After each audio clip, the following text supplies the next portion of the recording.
Welcome to the CEO and the Salesman podcast, where we talk to today's leading CEOs about what it's really like to grow and run a technology business. Today, we're joined by Garry Gosling, award-winning CEO, ex-lecturer at Deakin University of the entrepreneurship program and the MBA program, and a whole range of other things. And of course, I started life as a salesperson, which seems to be a bit of a theme here in my podcast. So welcome, Garry. How are you today? Excellent, Matthew. Thank you very much for having me on. I'm really excited to talk to you and your group. Mate, I'm actually really excited as well. Look, I want to dive straight into it. Garry, how did you get to be the CEO of 3 different organizations at the same time? Well, one of the things that you do when you transition from sales is you start to get involved in helping organizations through their sales process. And I actually spend a lot of time mentoring through the small business program with the Victorian government, and then through lecturing at Deakin in their program. And a lot of technical specialists were looking for people who were sales-focused CEOs to help them to grow their business and to deal with the marketing issues that many of them just struggle with.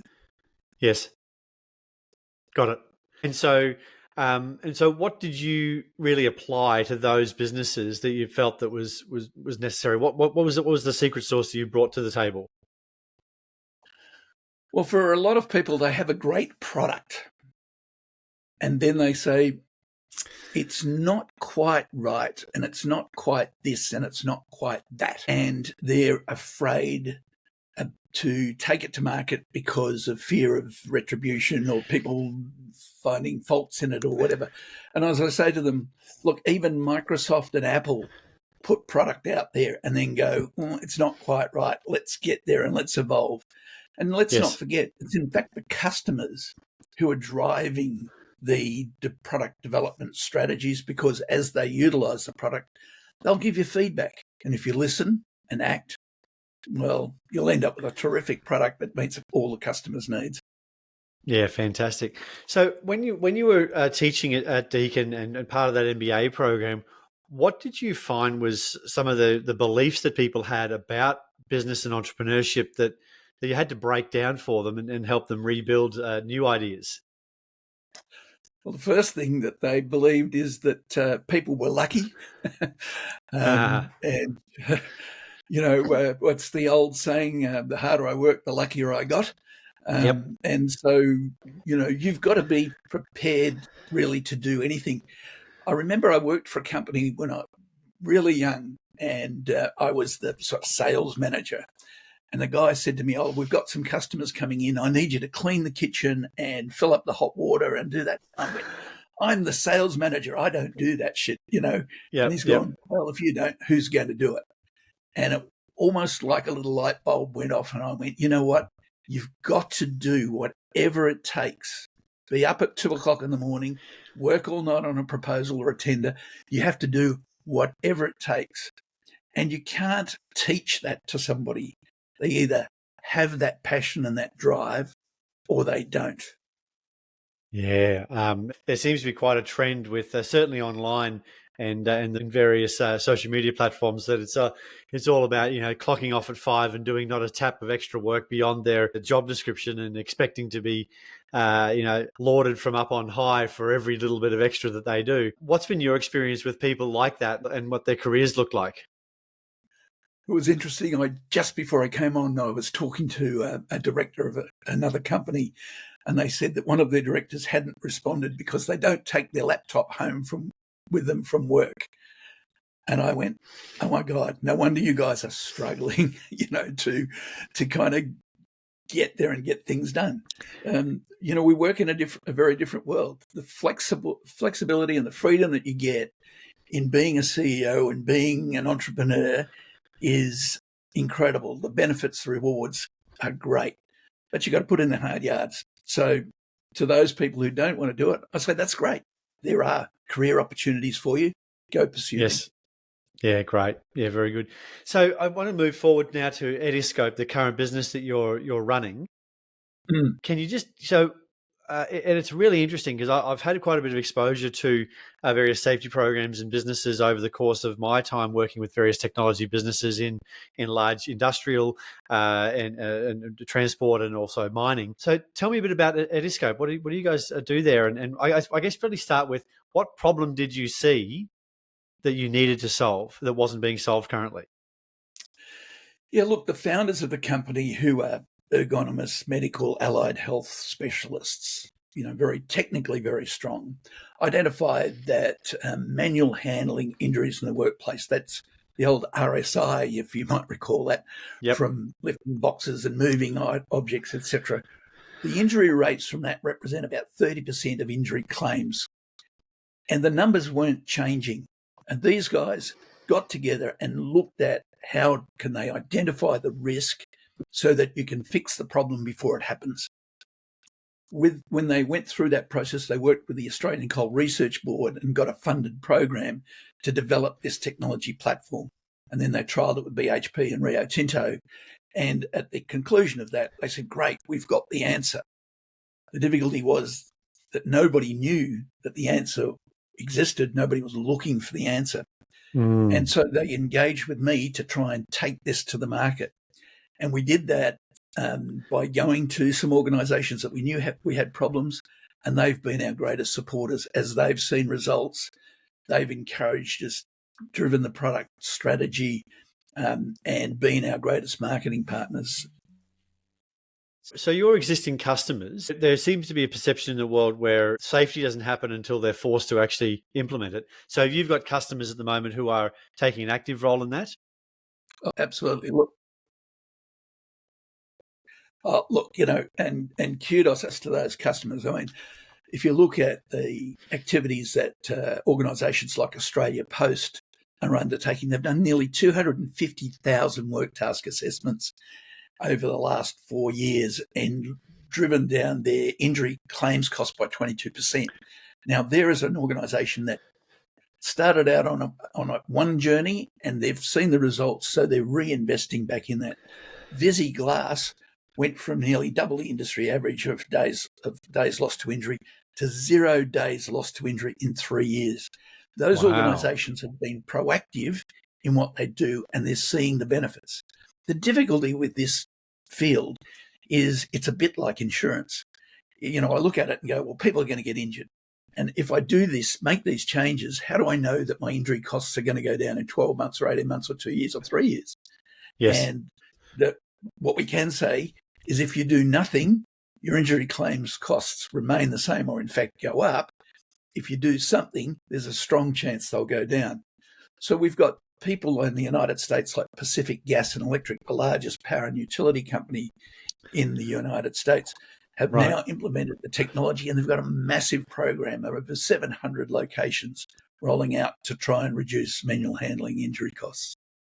Yeah, very cool. And so, because as I said, the perception would be that there's we're not going to do anything until we're forced to by the insurance companies. So, but what you're finding is businesses are able to obviously reduce their insurance costs, but also increase their longevity of their team. Because one thing that occurred to me when I was in that space with various softwares is that it's the staff churn, that IP that's been with that worker who's been in the business for 15 years.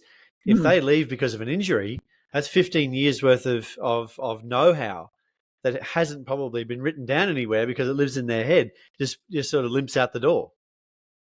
And surprisingly, COVID was actually a great support for people taking interest in caring for their workers.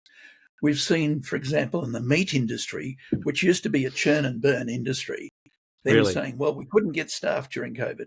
We couldn't bring in international workers. We couldn't do all these things. And the meat industry has had a dynamic shift. The insurance industry's had a massive shift. They've gone from trying to increase premiums to try and reduce the cost of claims. So there's been a number of factors that have helped the mind shift within some of those companies. Yeah, okay, that's interesting. I hadn't really thought about that. But, one of my early jobs was I was in Perth being a roof plumber. Much better now being a salesperson and marketing person. That's a lot easier job. And I think I saw the 40-year-old guys at the age, looking through a 19-year-old's eyes, see the 40-year-old guys and go, "You're a broken old man. You might have a nice jet ski, but I'm a lot older than that now." Yeah. But what was interesting is that we had to re-roof the Steggles chicken factory in Perth. All the workers, would see smoko come out. All the workers would be, Eastern European. There would be very few Aussies working there. And so, and this is many, many years ago. This is 25 years ago, 30 years ago. I'll be showing my age. And so in that, with not being able to bring in new people, then they go, so that's one of the levers that COVID created. And that's interesting. You see that, causality, or I guess the causation of one thing occurring and a tertiary or secondary thing occurring. Yeah, and look, skilled labour is hard to get. Even the golf industry, greenskeepers, for example, a number of greenskeepers were getting back injuries, and they believed that it was being caused by moving the hole on the green at the end of the day. And when we used the technology and we did the analysis, we found that was not the cause. That was when the worker identified they had the problem. The cause was actually from raking bunkers. So the technology is necessary to enable you to go out and identify what the underlying issues are so that you can fix it. Because losing greenkeepers, they're hard to find, I can tell you. And golf courses suffer tremendously if they lose that quality experienced staff. Yeah, I can imagine, because people are paying reasonably high fees, and they expect it to be pristine 100% of the time. Yes. I know friends of mine who golf a lot get very passionate about it. So if there's something not right with the course, well, that's the reason they bogeyed on that one. That's right, of course. I never blame anybody but the course. Yeah, that's right. Exactly. We played at Ambrose a couple of weeks ago, and thank goodness for the invention of Ambrose. It was thank goodness for that. It could have been. I'll probably still be out there. So, okay, well, look, and so how are you? So, okay, we've identified the problem being repetitive stress injury. We've seen that there's businesses out there who are solving the problem and getting better worker retention and saving costs. So, how are you actually? Where does the rubber hit the road? How do you actually do this? Yeah, well, we use 5 wearable sensors, little tiny wearable sensors that strap onto the outside of the body, so they're not attached to the worker in any way. We use an iPad app or an iPhone app to capture their movement and understand what the task involves in terms of load, repetition, duration, and other factors. And then the system's algorithms are applied against a historical claims database to work out what the consequential score is. That is, what are the contributing factors that will cause an injury? You can then implement changes. So do I make the table higher?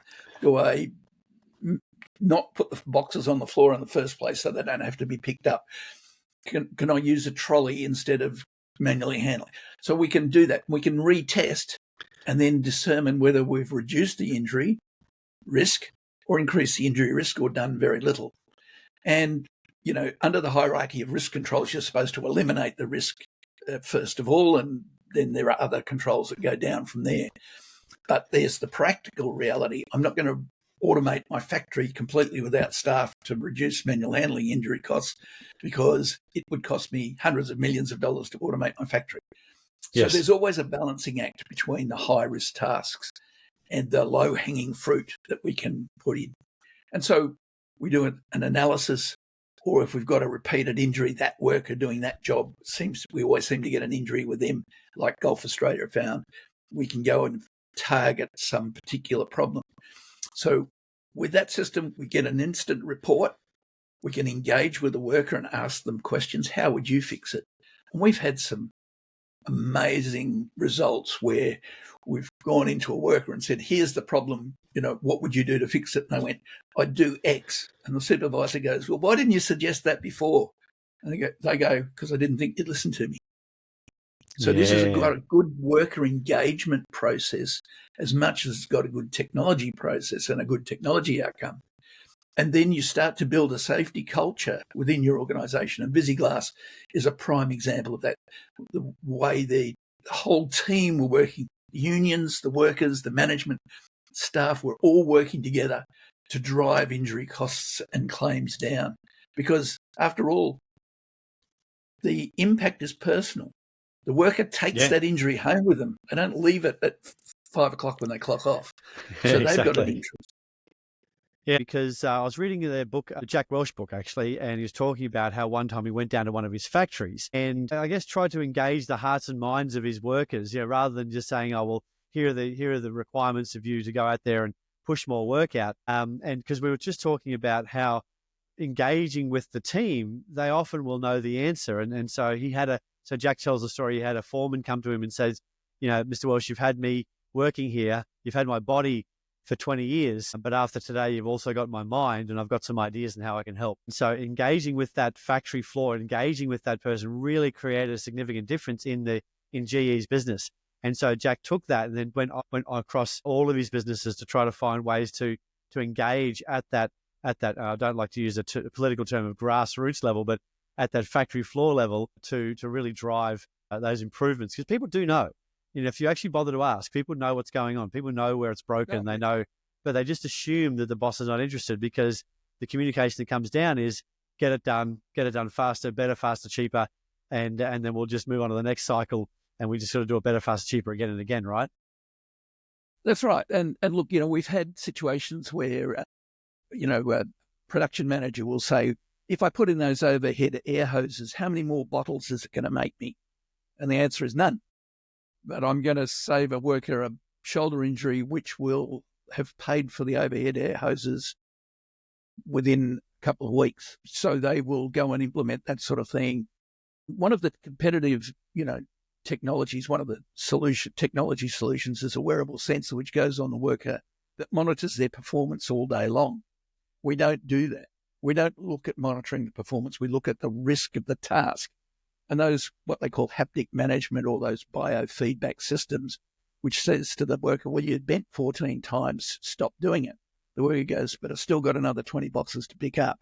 Yes. So you need to solve the problem, not blame the worker. And when you solve the problem, not blame the worker, and help the worker engage in the problem-solving activity, they've got a vested interest in a successful outcome and not coming back to work injured. Yeah, very good. Moving from the product to your role as CEO, and so just what you've done this a few times, as we said earlier, a CEO of a business of 3 businesses all at once, and you've taught entrepreneurship. What do you think are the key characteristics of successful CEOs that you've seen, and that you believe that other CEOs or new CEOs should try to embody? Yeah, well, CEOs different from a managerial role in that you are responsible for everything. Everything stops at your feet. No matter what you try and do, who you try and blame, everybody points back at you. So you have to have big shoulders and say, yes, I'm prepared to carry that, admit your mistakes and move forward. But also, listen to the professionals. There are people out there who've got experience in finance that I'll never have. I'll go to them. There are people with legal knowledge that I'll never have. I'll go to them. There are people with sales or marketing or website ideas. I'll go to them. You've got to really be a collector of information from other people and a disseminator, and give support to the team so that they can do their job. And you can't be everybody's friend. You can be friendly to everybody. Yes. And sometimes you have to, do the hard bit and correct their problems. It's like anything. Not everybody could be a roofing plumber. Not everybody could be an electrician. Not everybody could be a doctor. So being a CEO is something that I really enjoy because I enjoy the benefits that come, and seeing the shareholders happy at the end of the day. The customers are, they're our gold. Our customer base is fantastic. We've got relationships in the United States and Europe and New Zealand and, all around the country in mining, manufacturing, logistics, and as a salesperson, you get that kind of experience, but you might not Yes. get that breadth of geographic relationship and experience. And so that's a great benefit of being a CEO.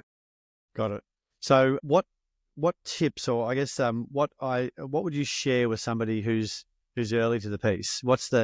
Are there books that you might recommend? Are there courses? Would you recommend going through an MBA program? Tell me about that.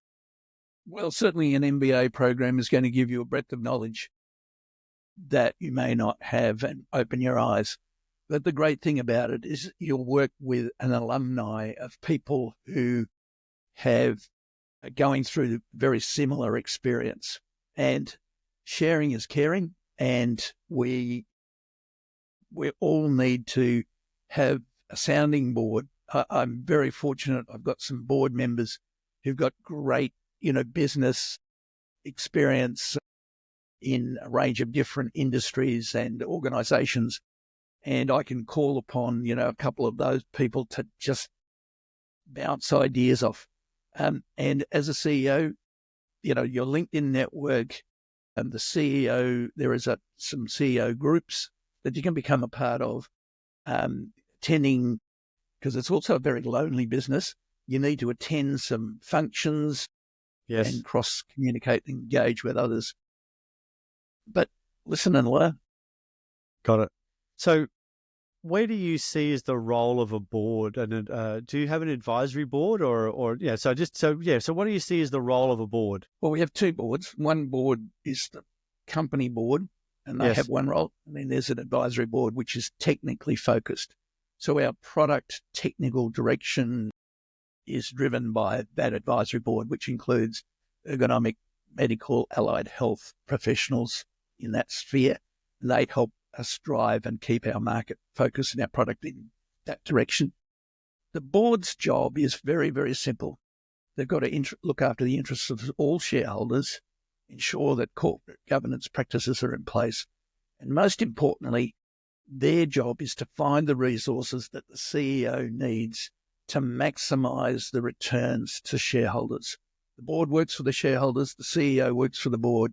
The shareholders want good returns, so the board should turn to the CEO and say, what do you need to make it happen? And if that's investment or access to networks or whatever else it is, that's what they're doing. They're opening the channels so they can focus on the growth of the business while you focus on the operational side of the business. Yeah, that's a great insight there, Garry, because so many, if one was to only watch Hollywood movies, the board is there to, beat up there's the CEO. What you've just said is really, really interesting to facilitate speed and ask the CEO what they need rather than bash the CEO into submission. Well, it's interesting. I think most of the boards that I've dealt with in the past have watched those Hollywood movies because they've always, why haven't you grown sales more? Why is this cost going up? Why is this? Why is that? Why is something else? And as I say to them, well, if I don't do my job, get rid of me. And, but you need to do your job as well. And that's to provide those resources. I mean, our expansion plans are great. We've done some amazing things in the last 12 to 18 months. And, we want to grow rapidly. And so the board is working hard at the moment and engaging other people to help us to do that.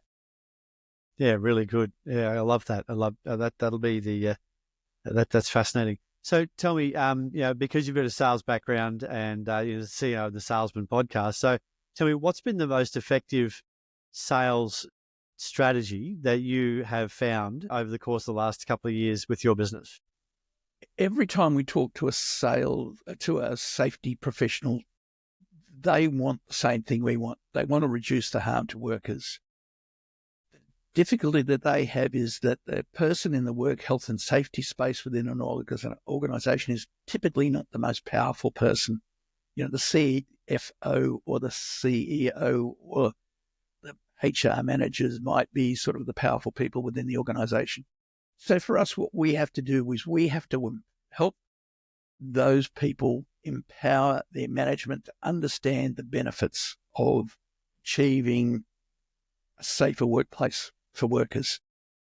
And that's a difficult task because often they're not quite sure how they approach management.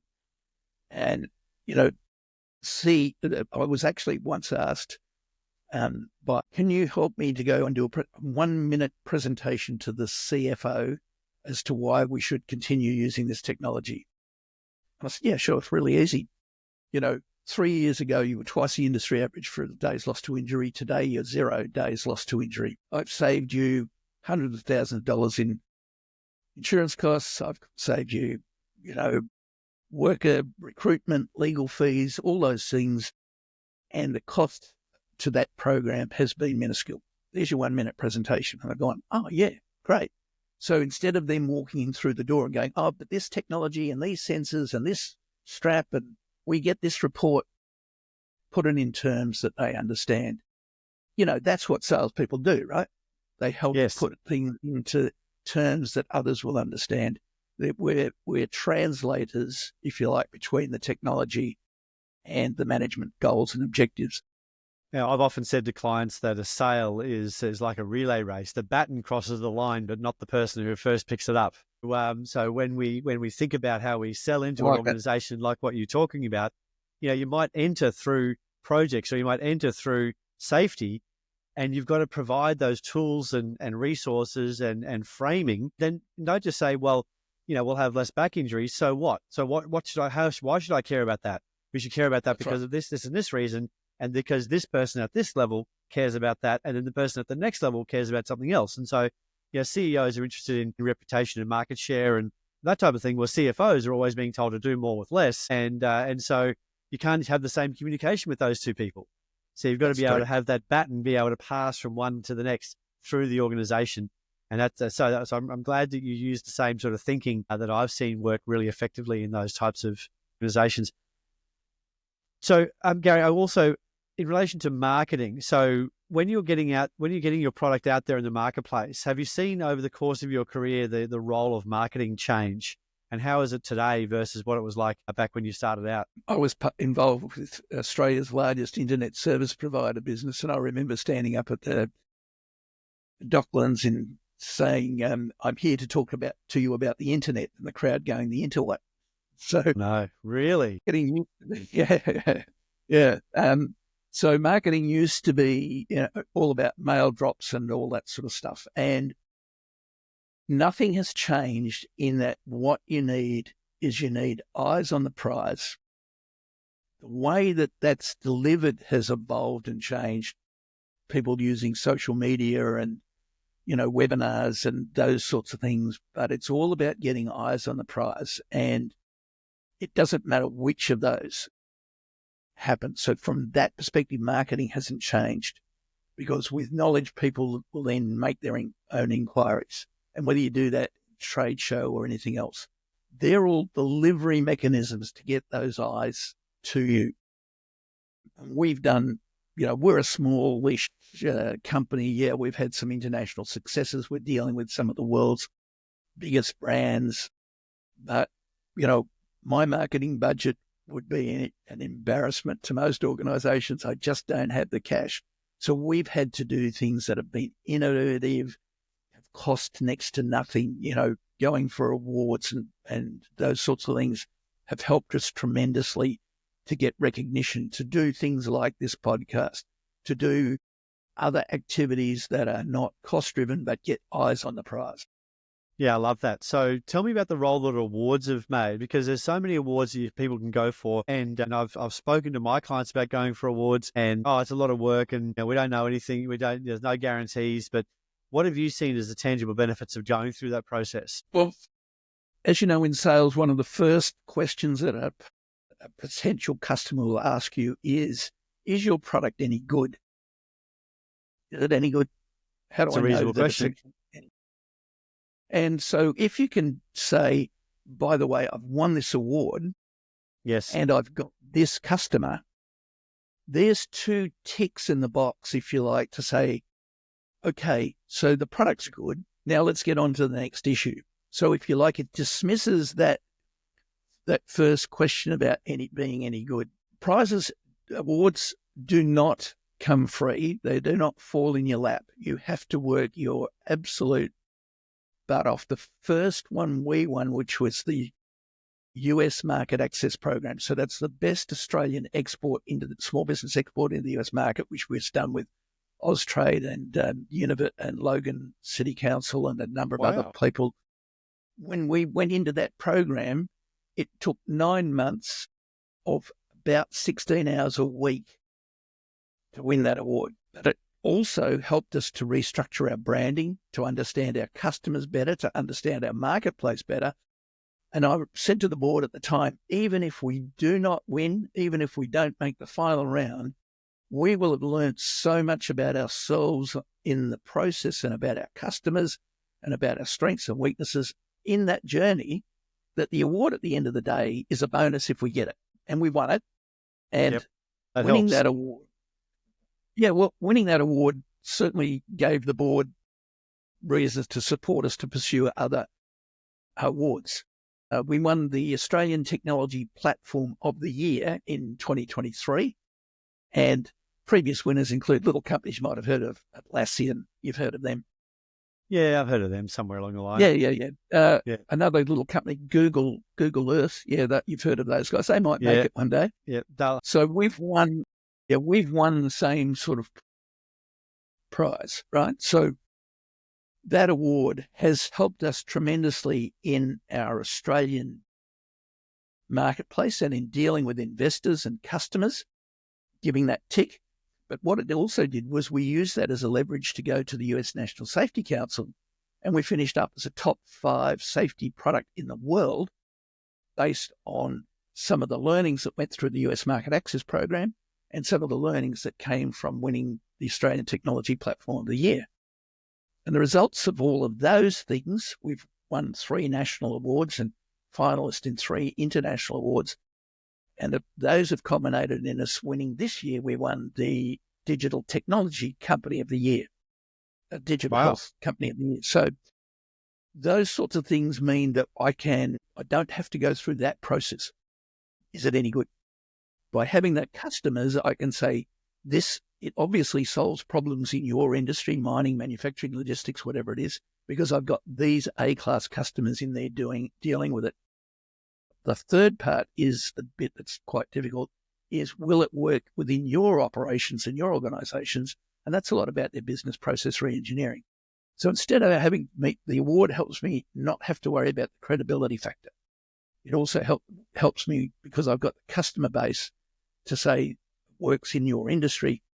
And so I can focus on solving their problem instead of walking through the door and saying, I'm Garry from Eddiscope. And they go, Eddie?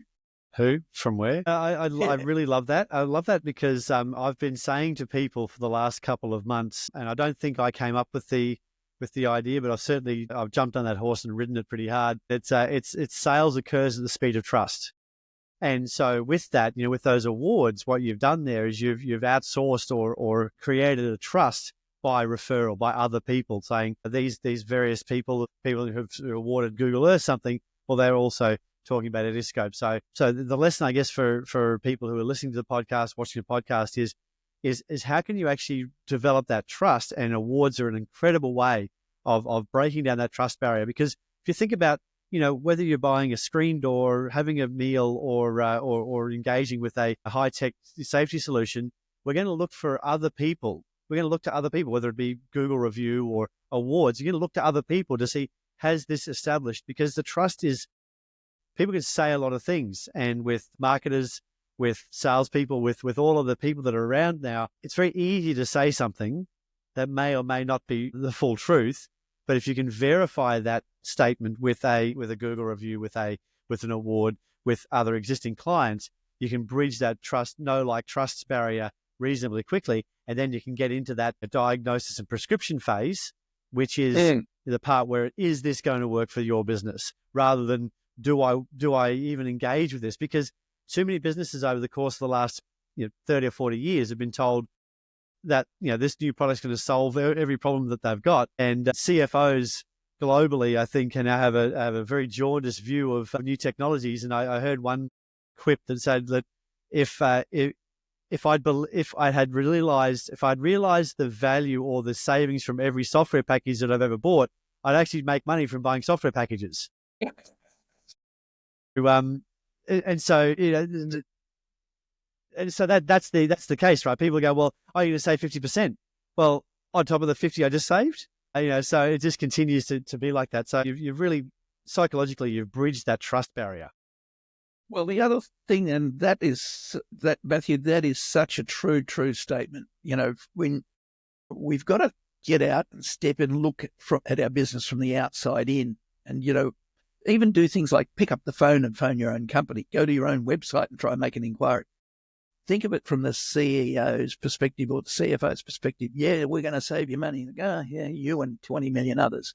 I heard a great saying from a department head in Telstra once, who said to me, if I have to spend another couple of days educating a supplier about my business so he can help solve my problems, I think I'll die. One of the reasons that successful companies continue to be successful is because you've already learned and understood what the problems are within that industry sector. And so you're not coming to them and saying, how does this bit work within your industry? Mate, I'm too busy to train you. You work it out. And so if you can come to them and say, this is the problem that you have, this is the step, this is how we solve it, this is how it's going to be implemented, and this is the time frame you'll see the change, you're giving them much more confidence and saving them a whole lot of time in education. Couldn't agree more.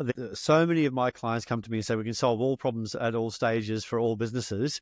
And I have to go to war with them saying, let's solve one problem for one business and let's niche it down. Let's narrow it down. And I've got clients who can do a lot of different things. But as soon as they get that narrowness, they get that clarity, they're able to describe the problem more clearly. They're able to ask way more powerful questions, and they're able to drive revenue far faster because because nobody in a crisis wants a generalist. They want a specialist. So let's be specialists in our areas and solve that particular problem, because then you can really generate trust, because people don't believe you can solve everything, even though, look, I've got clients who genuinely could solve a myriad of issues, but if they just focus on one thing, say we've solved X, Y, and Z for this type of customer, and you're that type of customer, and I can do the same again, that's when you start building that. Once again, you bridge that trust barrier, and you can really start talking about diagnosis and prescription. Yeah, we were fortunate. We had some experts in residence within the US Market Access Program. So, okay. Garry, I've really enjoyed this conversation. Obviously, we're a meeting of the minds, couple of salespeople turned CEOs, and so I absolutely love this. I feel like I'm what would they call it, dog whistle politics or singing to the choir. It's these conversations typically go that way with successful CEOs, because they recognize the value of storytelling. They recognize the value of meeting the market where it is rather than trying to create a market. And they recognize the value of really solving an individual problem. Now, Garry, is there anything in particular you'd like to leave the listeners with? Look, it's very simple. This is not difficult. There are hundreds and hundreds of thousands of entrepreneurs around the world today. Learn, listen, seek advice. That's all I can really suggest. Brilliant. Love it. Thanks very much, Garry. Really appreciate your time today, and hope to speak to you Matthew. Soon. That was lovely. Thank you, Matthew. A pleasure to deal with you. Thank you. Very good. Talk to you soon.